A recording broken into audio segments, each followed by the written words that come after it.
الحمد للہ رب العالمین۔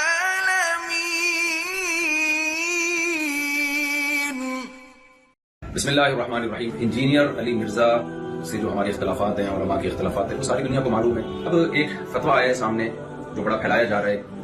ایک مولانا صاحب کی طرف سے فتویٰ دیا گیا کہ جی انجینئر صاحب کا قتل جائز ہے۔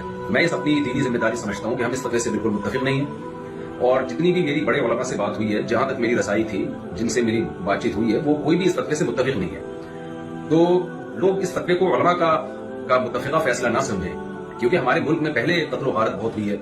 یہ شرم کسی کو اجازت نہیں ہے اس کی کہ کسی بھی شخص کو اٹھ کے وہ قتل کر دے۔ انسانی جان کا قتل، چاہے وہ کسی بھی مسلک سے ہو، کسی بھی فرقے سے ہو، کسی بھی مذہب سے ہو، ہم اس کا قتل جائز نہیں سمجھتے۔